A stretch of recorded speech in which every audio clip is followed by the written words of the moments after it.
ಸಮಯ ಬಂದಾಗ ಸ್ವಾರ್ಥದ ವಾಸನೆಯನ್ನು ತೋರಿಸುವ ಸಂಬಂಧಗಳನ್ನು ದೂರವಿರಿ. ಯಾವ ಬಟ್ಟೆ ಬಣ್ಣವನ್ನು ಬಿಡುತ್ತದೆಯೋ ಆ ಬಟ್ಟೆಯನ್ನು ದೇಹದಿಂದ ತೆಗೆಯಿರಿ. ಯಾವ ವ್ಯಕ್ತಿ ಬಣ್ಣ ಬದಲಾಯಿಸುವವನೋ ಅವನನ್ನು ಹೃದಯದಿಂದ ಕಿತ್ತು ಹಾಕಿ.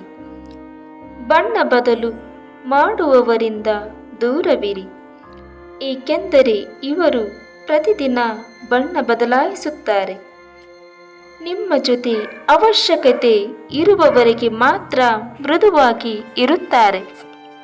ಅವಶ್ಯಕತೆ ಮುಗಿದ ನಂತರ ಮಾತನಾಡುವ ಶೈಲಿ ಬದಲಾಗುತ್ತದೆ.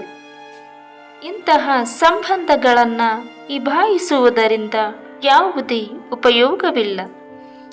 ಬದುಕು ಬದಲಾಗಬೇಕಾದರೆ ಬದುಕುವ ದಾರಿಯು ಬದಲಾಗಬೇಕು.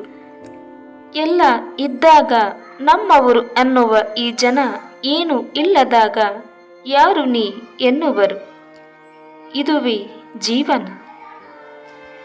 ಕಬ್ಬಿಣಕ್ಕೂ ಗೊತ್ತು ಬೆಂಕಿಯಲ್ಲಿ ಕರಗುವೆ ಎಂದು, ಬೆಂಕಿಗೂ ಗೊತ್ತು ನೀರಲ್ಲಿ ಆರುವೆ ಎಂದು, ನೀರಿಗೂ ಗೊತ್ತು ಮನುಷ್ಯ ಪ್ರತಿದಿನ ಕುಡಿಯುವನೆಂದು. ಇಲ್ಲಿ ಯಾರು ಯಾರಿಗೂ ಸಮವಲ್ಲ. ಇಲ್ಲಿ ಯಾವುದಕ್ಕೂ ಯಾವುದು ದೊಡ್ಡದಲ್ಲ. ಮೊದಲಿಲ್ಲದ ಆರಂಭಕ್ಕೆ ಮುಕ್ತಾಯವೆಲ್ಲಿದೆ? ನೀವು ಇಂದು ಸಾಗುತ್ತಿರುವ ಹಾದಿ ಹಿಂದಿನ ಜನ್ಮಗಳ ಕರ್ಮಫಲ. ನೆನಪಿಟ್ಟುಕೊಳ್ಳಿ, ನಾಳೆ ಸಾಗಬೇಕಾದ ಹಾದಿ ಇಂದಿನ ಕರ್ಮದ ಫಲದ ಮೇಲೆ ನಿರ್ಣಯವಾಗಲಿದೆ.